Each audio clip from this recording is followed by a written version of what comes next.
זה קורה, צה"ל תוקף מטרות גרעין באיראן, אבל מה שיותר מעניין זה איך מדווחים על זה בעולם. אתם חייבים לראות עד הסוף. Probably near the situation room this morning, we're going to go back to the top breaking story, which is war in the Middle East. Trey Yinks is live on the ground in Israel, and we're getting more details and reports about this crossfire between the two countries. Trey? Yeah, guys, we're here in central Israel as rescue crews are digging through the rubble in the aftermath of an Iranian ballistic missile attack. They believe there are people buried under this debris. There's one son of a father who is trapped underneath this rubble. He's wearing a hospital gown because last night, after the Iranians attacked this apartment building, he was taken to a nearby medical center, and he has come back and he's waiting to see if his father will come out alive. It's a very sad scene here, and it is tense as these rescue workers look to see if they can find anyone still trapped. You'll see these chains here on the side of this building. There's a large crane that's being used to lift these pieces of concrete up and out of the way so that rescue crews can go back in. You also hear a buzzing sound in the distance. That is a drone that is trying to help with this rescue operation. And you're going to see right now, I'm just going to show you, they're going to pull this large piece of cement, and this is what they have been doing all morning. There were multiple people killed in this individual strike, but there were more than 70 ballistic missiles fired toward the population of Israel last night, some of them slamming into the ground below, killing at least 7 people.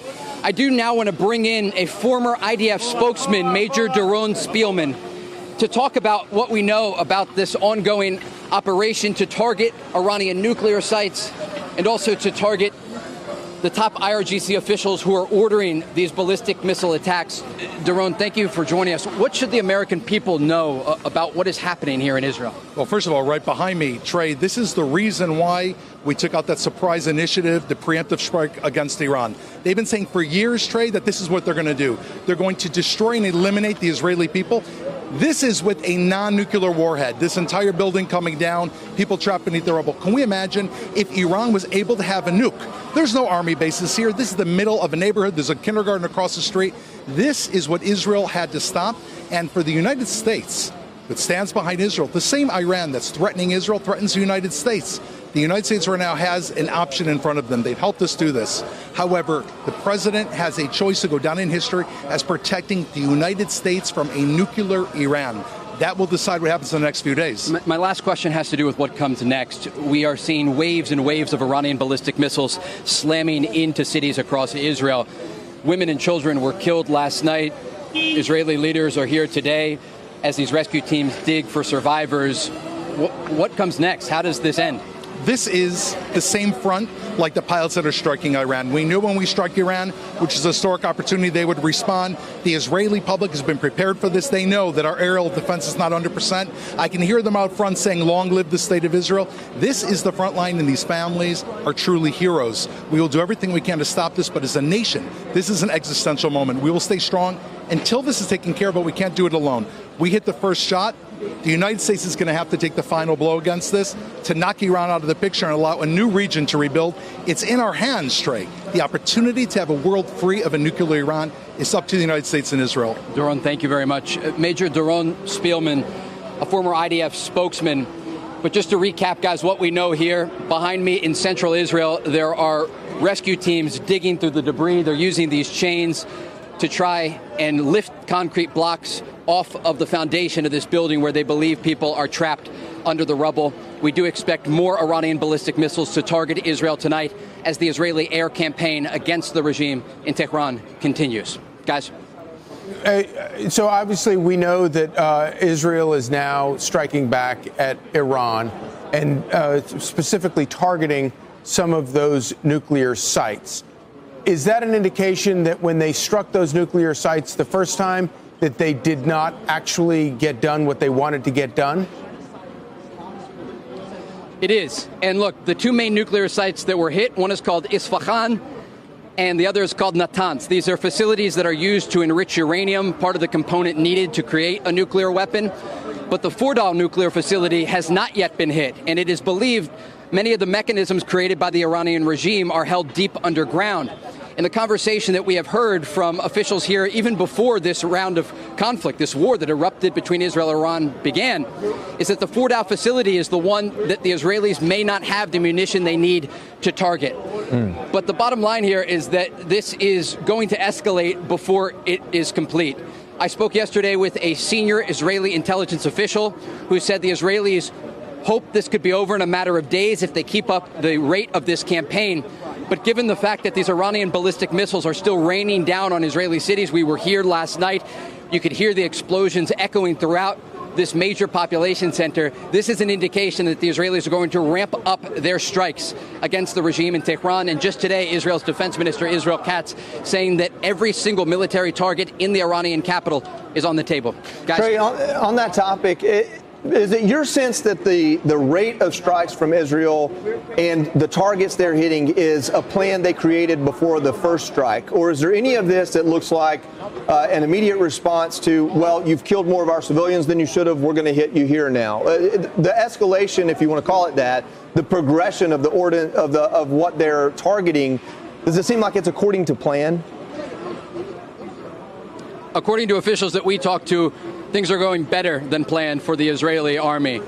And when we consider what's happened over the past 2 days, there still is an escalation ladder in all of this. The opening volley of strikes conducted by the Israelis not only went after nuclear facilities, it also targeted top nuclear scientists and the leader of the IRGC and many of his top commanders. Just yesterday, there was a gas field in Iran that was hit near to the southern city of Bandar Abbas. The Israelis waited to hit that facility, and an Israeli official told me they just did one strike, and that strike was meant to send a message to the Iranians that they can start targeting energy infrastructure belonging to the regime. And that is likely what we are going to see in the hours and days ahead. The Israelis striking more energy and military targets in Iran, and the Iranians targeting major cities like Tel Aviv, Jerusalem, and Haifa in the north. Just last night, one of those barrages rained down on Haifa. A lot of the Israeli energy infrastructure is located there.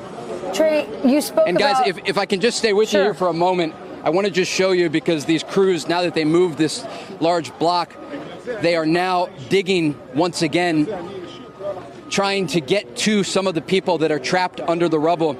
I do again just want to tell you the story of this son who is waiting just a block away from where we're standing. And when we arrived, he was sitting in a wheelchair, dressed in a hospital gown. And he was staring into the distance. And it looked like his girlfriend or his wife was sitting next to him, holding his hand. And a family friend came up to our crew, and we talked to him, and he said, our friend is trapped under the rubble. And he was talking about the father of this man. And he said he's 50 years old. His name's Meir. And he was a kind man who lived in this building. But he went out of the shelter to get his phone, and that's when the blast happened. His son was injured, again, taken to a local hospital. And the son, although he was wounded, demanded that this team of doctors and nurses take him back to the blast site just hours after, still in his hospital gown and wheelchair, to wait for his father to be pulled from the rubble.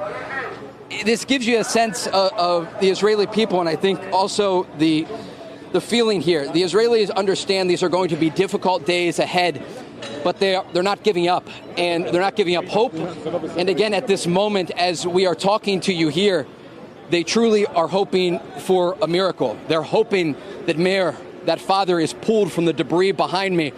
We know that many people were unfortunately killed at this location. But again, they believe that there are still at least 2 people still alive, trapped under this debris. And they're hoping for an outcome that could bring them home, get them to a hospital, and reunite them with their loved ones. Guys? Trey, I've got a couple questions for you. One, you had a really interesting interview with a man earlier. He seemed really determined. This is our moment of opportunity to take out these nuclear sites that are threatening Israel. Is that the sentiment that you're feeling sort of I know you're talking to lots of people. Is that the overwhelming sentiment there? Now is the time we're willing to put up with this kind of devastation, this kind of danger, in order to take advantage of this opportunity? Yeah, look, we've been talking to sources across the region. There's a bird that he just pulled out from there. He just pulled a pigeon that was alive under the rubble. We've been talking with everyone involved here. We have talked with Israeli officials, we've talked with Qatari officials, we've talked with other Gulf officials, we've talked with the Iranians, gotten statements from the regime, trying to piece together this story. And I can tell you that from an Israeli perspective, they want this to be complete. The source that I talked to yesterday said they don't want to be in the same position 2 years from now. Yeah. And they understand that there is close coordination with the Americans. And when I asked for specifics, this intelligence official did not want to go into details of how the Americans are coordinating with the Israelis. This official confirmed the Americans are helping to shoot down these incoming ballistic missiles. But as for intelligence sharing or things like that, the source paused and he said, I just want to tell you, we feel it. We've never been closer with our American counterparts. They are our friends. They are not our colleagues, they are our friends. And that is the sentiment we hear among Israeli officials and the Israeli people, because this is an unprecedented moment for Israel. Again, we have been reporting here on the ground for nearly 7 years. We have seen rocket attacks from Hamas and Islamic Jihad in Gaza, precision-guided missiles coming from Hezbollah in southern Lebanon, ballistic missiles from the Houthis in Yemen, Iran-backed Iraqi and Syrian Shia militias launching drones and missiles at this country. What we are seeing today, Israel has never faced. And Israeli officials tell us they are fighting for their survival. Trey, Guys, back to you. Trey, you mentioned that there's an emphasis on taking out the energy infrastructure. You mentioned many of the sites that they hit. This morning I read that there was an oil field that was hit, but that oil field is co-owned by Iran and Qatar. What kind of worries are there, or anything you can see as far as the possibility that this now could expand? This is a really great question, and I also have some reporting on this. And I just want to think through our sourcing on this. This was someone, an official familiar with this oil field and this gas field. You raise an important point. This is a shared gas field. It's the largest field in the world. And on the Iranian side, it starts near to the city of Bandar Abbas in the south. But it goes over, and the Qataris and the Americans are invested in the other side of the gas field. And I spoke with a source who described the Israeli strike against that as a dangerous escalation, because there is concern that if ultimately that gas field is targeted and the Iranians start to respond in the region, that American interests and assets could be hit or affected. And it could lead to an increase in energy prices. It could lead to American forces or embassies in the region coming under attack. And so there are certainly officials in this part of the world that are concerned about the location of these strikes. But the bottom line here is that the Israelis understand the next step up on the escalation ladder for them is going after the energy infrastructure in Iran, the very infrastructure that the regime uses to fund their ballistic missile program that they then use to fire at Israeli cities like the one that we're in central Israel and hit buildings like the one behind me. And so it's all connected.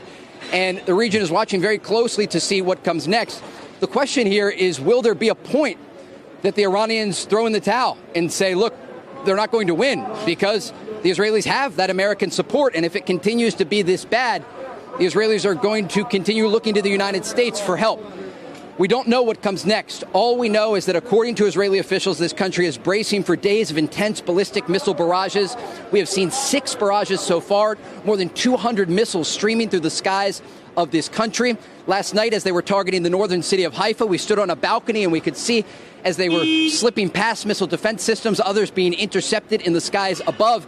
And then just about 30 minutes later, another barrage targeting the center part of Israel, one of those missiles slipping past the Arrow defense system and the Patriot system that is also deployed in this country and slamming into this building, killing at least one child, killing civilians that were here asleep in their beds. Some of them rushed to bomb shelters. Others couldn't make it in time.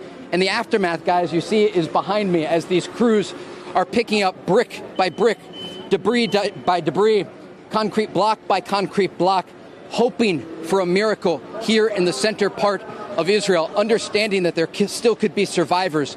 The father of that man, Ofek, that we talked to earlier, still trapped under the rubble, and they are hoping for a miracle.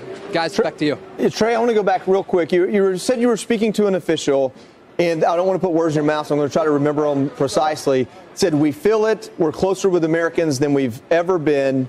And then you said that he said these are our allies, our friends, not our colleagues. Did you get any sense that that was directed towards that's how it is now under this administration as opposed to perhaps the last 4 years, or just because of the seriousness of the situation? I don't want to get into the politics of it, just Fair given enough. the fact that it's an incredibly complex story. But I'll say right now, according to the sources that we have talked to, they feel the relationship between the United States and Israel is closer than ever. And part of that relationship is a relationship of necessity. I mean, there are more than 100,000 American citizens in this country. This is the key ally of the United States. And President Trump has been very clear. He gave the Iranians a 60-day window to come to the negotiating table. A 6th round of talks was scheduled in Oman. It was supposed to take place today. Of course, those are canceled now. But the bottom line here is that there were diplomatic efforts and they didn't succeed. And as a result, Israel went after Iran's nuclear facilities. They were concerned that the country was pursuing a weapon. They targeted not only nuclear scientists, but also members from Iran's IRGC. And Iran responded with waves of ballistic missiles. And the conclusion to this is that the days ahead are going to be very difficult for Israel. And sources tell us they expect more casualties. They expect more Israelis to be killed in these strikes. But they're bracing to be what an official last night told me would be victorious. They want to win this round with Iran, and they are hoping to weaken the regime. Trey Yingst, thank you so much. Great reporting, and stay Absolutely. safe.